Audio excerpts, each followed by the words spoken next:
If Canva is showing an offline error, don't worry. In this video, I'm going to walk you through a few quick fixes that usually solve it fast. This is a simple step-by-step guide, and by the end, you'll know how to get Canva back online and working properly again. If this video helps, make sure to hit the like button and subscribe for more quick tech tutorials like this. Let's jump right in. First, check your internet connection. This is the most common reason Canva goes offline. If you're on Wi-Fi, try turning Wi-Fi off and then back on again.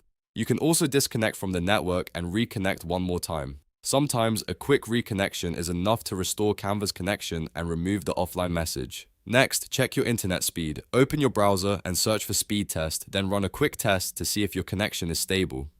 Even if your internet is technically connected, a weak or unstable signal can still cause Canva to stop loading properly. If the speed is very slow, try waiting a moment, restarting your router, or moving closer to your Wi-Fi source. After that, refresh the page. On a computer, just press Ctrl+R to reload Canva. A simple refresh can clear temporary loading issues and reconnect the app to the server.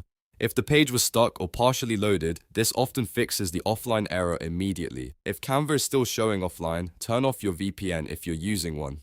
VPNs can sometimes interfere with Canva's connection and make the platform think you're disconnected. Disable the VPN, then go back to Canva and refresh the page again. In many cases, that alone solves the issue. If it still isn't working, try a different network. For example, switch from Wi-Fi to mobile data or try another Wi-Fi connection if one is available.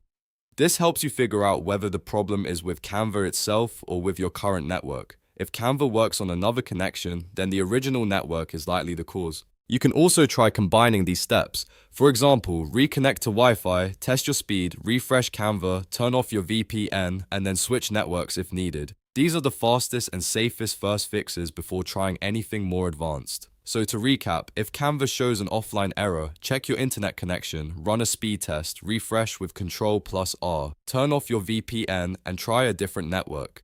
One of these steps usually gets Canva back online pretty quickly. If this tutorial helped you, please hit like and subscribe for more simple fixes and software guides. Thanks for watching, and I'll see you in the next one.